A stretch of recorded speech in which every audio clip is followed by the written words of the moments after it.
అందరికీ నమస్కారం. Welcome to Harshit institute. Railway department నుంచి మనకు టెక్నీషియన్ నోటిఫికేషన్ అనేది రిలీజ్ అవ్వడం జరిగింది. ఈ నోటిఫికేషన్ నుంచి మొత్తం మనకు 9144 పోస్టులు అనేవి మెన్షన్ చేయగా, అందులో గ్రేడ్ 1 నుంచి 1092 పోస్టులు, అదేవిధంగా గ్రేడ్ 3 నుంచి 8052 పోస్టులు, మొత్తంగా 9144 పోస్టులు అనేది ఈ నోటిఫికేషన్ ద్వారా మనకు రిలీజ్ అవ్వడం జరిగింది. ఇంకా ఇంపార్టెంట్ డేట్స్ గురించి చూసినట్లయితే ఆన్లైన్ అప్లికేషన్ స్టార్టింగ్ డేట్ వచ్చేసి 9 మార్చి 2024. అదేవిధంగా అప్లికేషన్కు చివరి తేదీ 8 ఏప్రిల్ 2024 అనేది అప్లికేషన్కు చివరి తేదీ.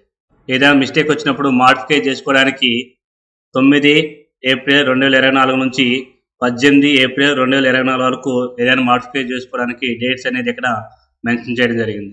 ఏజ్ గురించి చూసినట్లయితే గ్రేడ్ 1కు సంబంధించి ఏజ్ అనేది 18 సంవత్సరాల నుంచి 36 సంవత్సరాల లోపు ఉండాలి. అదేవిధంగా గ్రేడ్ 3కి సంబంధించి ఏజ్ అనేది 18 సంవత్సరాల నుంచి 33 సంవత్సరాల లోపు అయితే ఉండాలి. ఈ రెండింటికి కూడా ఏజ్ అనేది 1 జూలై 2024 నాటికి మనం ఏజ్ అనేది క్యాలిక్యులేట్ చేసుకోవాలి. అదేవిధంగా ఓబీసీ వాళ్ళకి 3 సంవత్సరాలు, ఎస్సీ ఎస్టీ అభ్యర్థులకు 5 సంవత్సరాలు ఏజ్ రిలాక్సేషన్ అనేది ఇవ్వడం జరిగింది.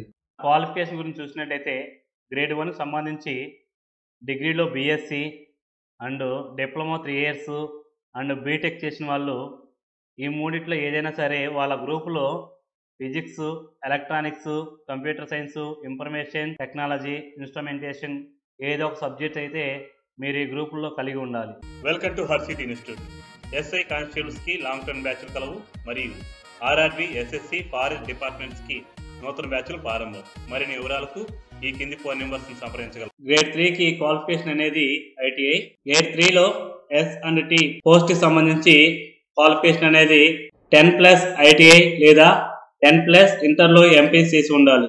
సెలక్షన్ ప్రాసెస్ చూసుకున్నట్టయితే మొదట మనకు కంప్యూటర్ బేస్డ్ టెస్ట్ ఉంటుంది. ఈ కంప్యూటర్ బేస్డ్ టెస్ట్ లో ఎవరైతే సెలక్షన్ అవుతారో వాళ్ళకి దాని తర్వాత డాక్యుమెంట్ వెరిఫికేషన్ ఉంటుంది. డాక్యుమెంట్ వెరిఫికేషన్ తర్వాత మెడికల్ ఎగ్జామినేషన్ ఉంటుంది. ఈ ప్రాసెస్ ద్వారా మనల్ని జాబ్లోకి తీసుకోవడం జరుగుతుంది. గ్రేడ్ 1కి సంబంధించి సిలబస్ అనేది చూసుకున్నట్టయితే general awareness 10 questions, general intelligence and reasoning 15 questions, basic of computer application 20 questions and mathematics 20 questions, basic science and engineering 35 questions. Total గా 100 క్వశ్చన్స్, 100 మార్క్స్. టైం డ్యూరేషన్ వచ్చేసి 90 నిమిషాలు అయితే ఇవ్వడం జరిగింది.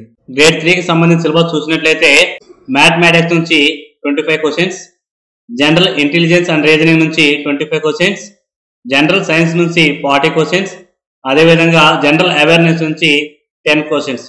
మొత్తంగా 100 క్వశ్చన్స్ అయితే ఇవ్వడం జరిగింది. 100 మార్క్స్. డ్యూరేషన్ వచ్చేసి 90 నిమిషాలు ఇవ్వడం జరిగింది. ఈ ఎగ్జామ్లో 1/3 నెగిటివ్ మార్క్స్ అయితే ఇక్కడ మెన్షన్ చేయడం జరిగింది. అదేవిధంగా క్వాలిఫైడ్ మార్క్స్ చూసినట్టయితే జనరల్ వాళ్ళకి 40% మార్క్స్ రావాలి. అదేవిధంగా ఓబీసీ అండ్ ఎస్సీ వాళ్ళకి 30% రావాలి. ఎస్టీ అభ్యర్థులకు 25% రావాలి ఎగ్జామ్లో. Thank you so much. All the best.